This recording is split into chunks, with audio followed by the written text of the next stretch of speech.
নমস্কার, আমি সুদীপ কুমার হাজরা। আজকে আমি গণিতের একটি গুরুত্বপূর্ণ অংশ আয়তক্ষেত্র ও বর্গক্ষেত্রের পরিসীমা ও ক্ষেত্রফল নিয়ে আলোচনা করব। প্রথমেই আগে আমাদের জেনে নিতে হবে যে আয়তক্ষেত্র আর বর্গক্ষেত্র কি। আয়তক্ষেত্র হচ্ছে একটি চতুর্ভুজ এবং এটি কেমন চতুর্ভুজ?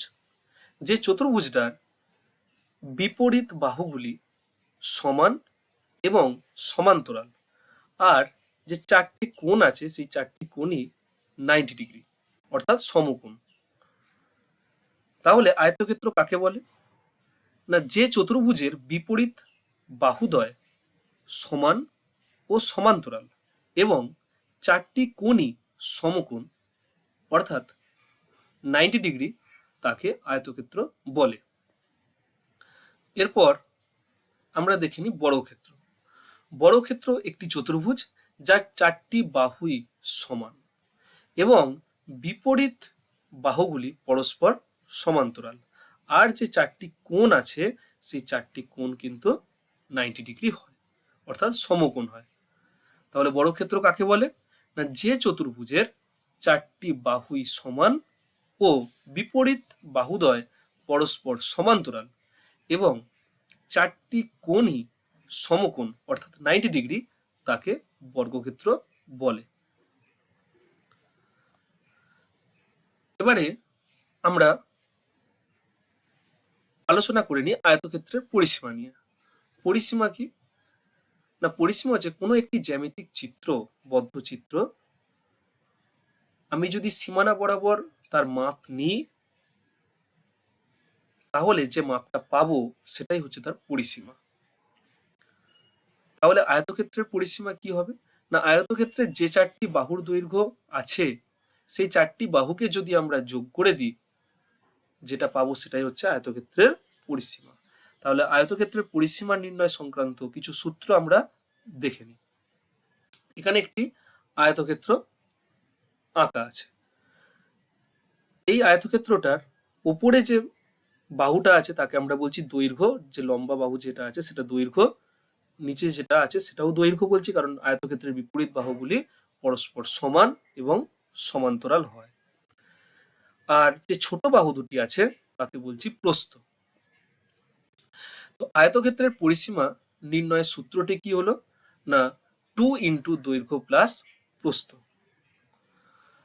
আয়তক্ষেত্রের অর্ধ পরিসীমা, অর্ধ পরিসীমা অর্থাৎ পরিসীমার অর্ধেক। পরিসীমা সমান কি? 2 ইন্টু দৈর্ঘ্য প্লাস প্রস্থ। তাহলে পরিসীমার অর্ধেক যদি আমরা করি তাহলে যেটা পাবো সেটা হচ্ছে দৈর্ঘ্য প্লাস প্রস্থ।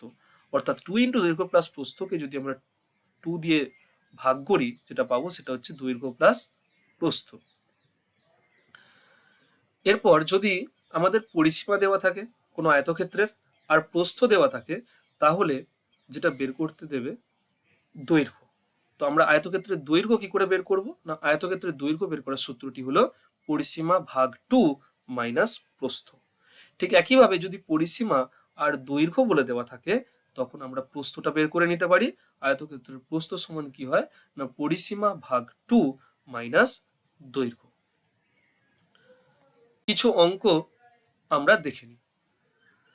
প্রথম অঙ্ক যেটা দেওয়া রয়েছে, একটি আয়তক্ষেত্রের দৈর্ঘ্য 12 সেমি এবং প্রস্থ 8 সেমি। আয়তক্ষেত্রটির পরিসীমা কত? তাহলে এই যে পাশে একটা আয়তকার ছবি দেওয়া রয়েছে, আমরা মনে করছি এই আয়তক্ষেত্রটির দৈর্ঘ্য 12 সেমি, প্রস্থ 8 সেমি। তাহলে এই আয়তক্ষেত্রটির পরিসীমা কত এটা আমাদের বের করতে হবে। তাহলে এই যে চারটি বাহু দেওয়া রয়েছে আয়তক্ষেত্রটার, এই চারটি বাহুর যেটা যোগফল সেটাই হচ্ছে তার পরিসীমা। তো আমরা পরিসীমার সূত্র পড়েছি, তো আমরা সেই সূত্র দিয়ে অঙ্কটা করে ফেলি। আয়তক্ষেত্রের পরিসীমা সমান কি? না, 2 ইন্টু দৈর্ঘ্য প্লাস প্রস্থ। দৈর্ঘ্যের মান কত দেওয়া রয়েছে? 12 সেমি। প্রস্থের মান কত দেওয়া আছে? 8 সেমি। তাহলে দৈর্ঘ্যের জায়গায় আমরা লিখে দিলাম 12 সেমি, প্রস্থের জায়গায় লিখে দিলাম 8 সেমি। তাহলে 12 প্লাস 8 যদি করি যেটা পাচ্ছি সেটা কত? না হচ্ছে 20। তাহলে 2 ইন্টু 20 করলে কত পাচ্ছি? 40। তাহলে যে আয়তক্ষেত্রটির দৈর্ঘ্য 12 সেমি এবং প্রস্থ 8 সেমি সেই আয়তক্ষেত্রটির পরিসীমা কত? না 40 সেমি। পরবর্তী যে অঙ্কটি আছে, একটি আয়তক্ষেত্রের পরিসীমা 96 মিটার এবং প্রস্থ 20 মিটার, আয়তক্ষেত্রটির দৈর্ঘ্য কত? তাহলে একটি আয়তক্ষেত্র দেওয়া রয়েছে, ধরো এই যে একটা আয়তক্ষেত্র দেওয়া আছে, এর পরিসীমাটা বলে দিয়েছে, অর্থাৎ এই যে চারপাশের যে সীমানাটা তার মোট মাপটা বলে দেওয়া আছে 96 মিটার, প্রস্থটা আমাকে বলে দিয়েছে 20 মিটার, আমাকে বের করতে হবে আয়তক্ষেত্রটির দৈর্ঘ্য কত। তো আয়তক্ষেত্রটির দৈর্ঘ্য সমান কি সূত্র? পরিসীমা ভাগ 2 মাইনাস প্রস্থ। পরিসীমার মান কত? 96 ভাগ 2 মাইনাস প্রস্থের মান কত? 20। তাহলে 96 কে 2 দিয়ে যদি আমরা ভাগ করি তাহলে কত পাচ্ছি? 48 মাইনাস 20, তাহলে কত পাচ্ছি? 28 মিটার। তাহলে আমাদের আয়তক্ষেত্রটির দৈর্ঘ্য কত হলো? না 28 মিটার। এরপর যেটা আছে বর্গক্ষেত্রের পরিসীমা। তাহলে বর্গক্ষেত্রের পরিসীমার সংক্রান্ত আমরা কিছু সূত্র দেখে নিই। এখানে একটা বর্গক্ষেত্রের ছবি আঁকা আছে। বর্গক্ষেত্রের 4টি বাহুর দৈর্ঘ্যই সমান হয়। তাহলে এই একটা বাহু, এই একটা বাহু, এই একটা বাহু, এই একটা বাহু। তাহলে এই 4টি বাহুর দৈর্ঘ্য মাপ আমাদের নিয়ে যদি আমরা যোগ করে দিই, যেটা পাবো সেটাই হচ্ছে পরিসীমা পেয়ে যাব। তাহলে বর্গক্ষেত্রের পরিসীমা সমান সূত্রটি কি? না বর্গক্ষেত্রের পরিসীমা ইকুয়াল টু 4 ইন্টু একটি বাহুর দৈর্ঘ্য। অর্থাৎ একটি বাহুর দৈর্ঘ্যকে যদি আমরা 4 দিয়ে গুণ করে দিই, যেটা পাবো সেটাই হচ্ছে বর্গক্ষেত্রের পরিসীমা।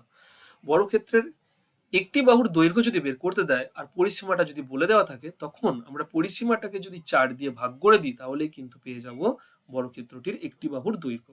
অর্থাৎ বর্গক্ষেত্রের একটি বাহুর দৈর্ঘ্য সমান কি? না পরিসীমা ভাগ 4। এখানে কিছু অঙ্ক দেখে নিই। প্রথম অঙ্ক যেটা দেওয়া আছে, একটি বর্গক্ষেত্রের একটি বাহুর দৈর্ঘ্য 12 সেমি, বর্গক্ষেত্রটির পরিসীমা কত? এখানে একটি বর্গক্ষেত্র দেওয়া আছে, তার প্রতিটি বাহুর দৈর্ঘ্য 12 সেমি, কারণ 4টে বাহুর দৈর্ঘ্যই সমান হয়। একটি বাহুর দৈর্ঘ্য 12 সেমি হলে বাকি 3টে বাহুর দৈর্ঘ্য কিন্তু 12 সেমি করেই হবে। পরিসীমা বের করতে হবে। তাহলে বর্গক্ষেত্রের পরিসীমা সমান কি সূত্র? 4 ইন্টু একটি বাহুর দৈর্ঘ্য। আমরা মানটা বসিয়ে দিই 12, তাহলে 4 ইন্টু 12 সেমি সমান কত হলো? না 48 সেমি। তাহলে বর্গক্ষেত্রটির পরিসীমা কত হলো? না 48 সেমি। পরবর্তী যে অঙ্কটা আছে, একটি বর্গাকার মাঠের পরিসীমা 180 মিটার, মাঠটির প্রতিটি বাহুর দৈর্ঘ্য কত? অর্থাৎ এই যে একটা বর্গাকার মাঠের ছবি এখানে দেখা যাচ্ছে, এই মাঠটির পরিসীমা আমি মনে করছি কত? না 180 মিটার। এই মাঠটির প্রতিটি বাহুর দৈর্ঘ্য আমাকে বের করতে হবে। তাহলে এটি একটি কি মাঠ? না বর্গাকার মাঠ, কারণ কোশ্চেনে আমাকে বলেই দিয়েছে। তাহলে বর্গাকার মাঠটির প্রতিটি বাহুর দৈর্ঘ্য সমান কি হবে? না পরিসীমা ভাগ 4। পরিসীমাকে যদি আমি 4 দিয়ে ভাগ করে দিই, অর্থাৎ 180কে যদি আমি 4 দিয়ে ভাগ করি, যেটা পাবো সেটাই কিন্তু হয়ে যাবে মাঠটির প্রতিটি বাহুর দৈর্ঘ্য। 180কে যদি আমরা 4 দিয়ে ভাগ করি, যেটা পাই সেটা কত? না সেটা হচ্ছে 45।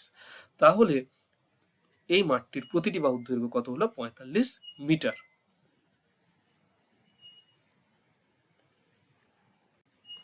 এরপর আমরা আলোচনা করব আয়তক্ষেত্রের ক্ষেত্রফল নিয়ে। আয়তক্ষেত্রের ক্ষেত্রফল বলতে কি বোঝায়? না কোনো একটি আয়তক্ষেত্র যতটা জায়গা জুড়ে থাকে সেটাই হচ্ছে আয়তক্ষেত্রের ক্ষেত্রফল। তাহলে আয়তক্ষেত্রের ক্ষেত্রফল সংক্রান্ত আমরা কিছু সূত্র দেখে নিই। প্রথম সূত্র কি? না আয়তক্ষেত্রের ক্ষেত্রফল সমান দৈর্ঘ্য ইন্টু প্রস্থ। অর্থাৎ দৈর্ঘ্য আর প্রস্থের মান যদি আমাদের জানা থাকে, তাদের যদি আমরা গুণ করে দিই, যেটা পাবো সেটাই হচ্ছে কিন্তু আয়তক্ষেত্রের ক্ষেত্রফল। কোনো অঙ্কে যদি ক্ষেত্রফল আর প্রস্থ আমার বলে দেওয়া থাকে, তখন যদি দৈর্ঘ্য বের করতে বলে, তখন কি হবে? না আয়তক্ষেত্রের দৈর্ঘ্য সমান ক্ষেত্রফল ভাগ প্রস্থ। অর্থাৎ ক্ষেত্রফলকে যদি আমি প্রস্থটা দিয়ে ভাগ করে দিই, যেটা পাবো সেটাই হচ্ছে আয়তক্ষেত্রের দৈর্ঘ্য। একইভাবে যদি প্রস্থ বের করতে দেয় আর ক্ষেত্রফল আর দৈর্ঘ্য বলে দেওয়া থাকে, তাহলেও কিন্তু ক্ষেত্রফল আর দৈর্ঘ্যকে যদি আমরা ভাগ করে দিই, যেটা পাবো সেটাই হচ্ছে প্রস্থ। তাহলে আয়তক্ষেত্রের প্রস্থ সমান কি? না ক্ষেত্রফল ভাগ দৈর্ঘ্য। কিছু অঙ্ক আমরা দেখে নিই। প্রথম অঙ্ক কি দেওয়া আছে? না একটি আয়তক্ষেত্রের দৈর্ঘ্য 15 মিটার এবং প্রস্থ 8 মিটার, আয়তক্ষেত্রটির ক্ষেত্রফল কত? তাহলে একটি আয়তক্ষেত্র যার দৈর্ঘ্য বলে দিয়েছে 15 মিটার, প্রস্থ 8 মিটার, ক্ষেত্রফল বের করতে হবে। ক্ষেত্রফলের সূত্র কি আয়তক্ষেত্রের? না দৈর্ঘ্য ইন্টু প্রস্থ। দৈর্ঘ্যের মান আমরা বসিয়ে দিলাম 15, প্রস্থের মান হচ্ছে 8। তাহলে 15 ইন্টু 8 করলে কত হচ্ছে? 120। এবং এখানে একক হবে বর্গ মিটার। কেন? না কারণ দৈর্ঘ্যের জন্য একটা মিটার পেয়েছি, প্রস্থের জন্য একটা মিটার, দুটো মিটার আছে, দুটো মিটারকে যদি আমরা গুণ করি যেটা পাবো সেটা হচ্ছে বর্গ মিটার। তাই ক্ষেত্রফলের একক এখানে কত হলো এই অঙ্কের ক্ষেত্রে, না 120 বর্গ মিটার, অর্থাৎ ক্ষেত্রফলের একক হলো বর্গ মিটার এই অঙ্কের ক্ষেত্রে। পরবর্তী যে অঙ্কটা আছে, একটি আয়তকার চিত্রের ক্ষেত্রফল 162 বর্গ সেমি এবং দৈর্ঘ্য 18 সেমি। আয়তকার চিত্রটির প্রস্থ কত? এখানে একটি আয়তকার চিত্র দেওয়া আছে, সেই চিত্রটার ক্ষেত্রফল 162 বর্গ সেমি বলা আছে, অর্থাৎ এই চিত্রটি 162 বর্গ সেমি জায়গা নিয়ে আছে। আমি সেটা মনে করছি। দৈর্ঘ্যটা কত বলে দেওয়া আছে? 18 সেমি। তাহলে চিত্রটির প্রস্থ কত?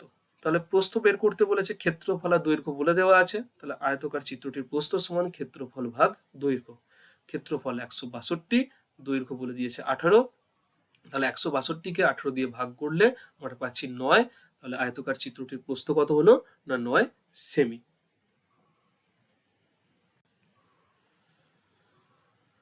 পরবর্তী যে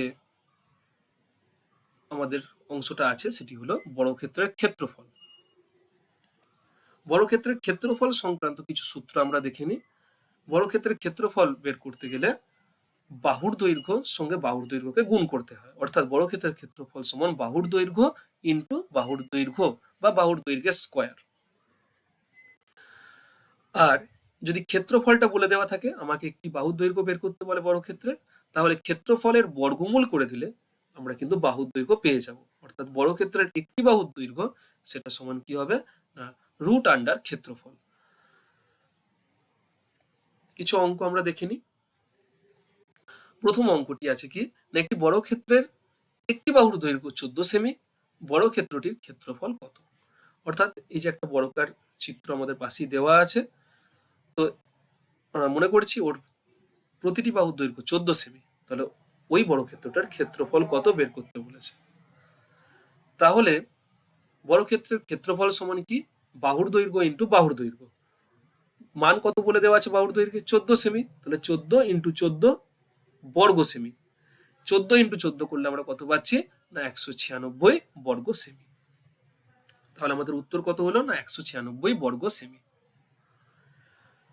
পরবর্তী যে অঙ্কটা দেওয়া আছে, একটি বর্গাকার পার্কের ক্ষেত্রফল 441 বর্গ মিটার, পার্কটির প্রতিটি বাহুর দৈর্ঘ্য কত? অর্থাৎ পাশে এই যে আমাদের একটা ছবি দেওয়া আছে পার্কের, বর্গাকার পার্ক যেটি, এই পার্কটির ক্ষেত্রফল আমি মনে করছি বলে দিয়েছে 441 বর্গ মিটার। তাহলে পার্কটির প্রতিটি বাহুর দৈর্ঘ্য কত? তাহলে ক্ষেত্রফল থেকে বাহুর দৈর্ঘ্য বের করতে গেলে আমাদের কি করতে হয়? ক্ষেত্রফলের বর্গমূল। তাহলে বর্গাকার পার্কটির প্রতিটি বাহুর দৈর্ঘ্য সমান কি? না রুট আন্ডার ক্ষেত্রফল। ক্ষেত্রফলের মান মুছিয়ে দিলাম 441, অর্থাৎ রুট আন্ডার 441।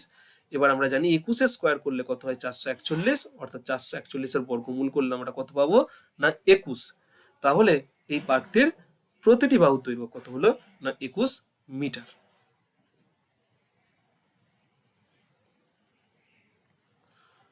অসংখ্য ধন্যবাদ।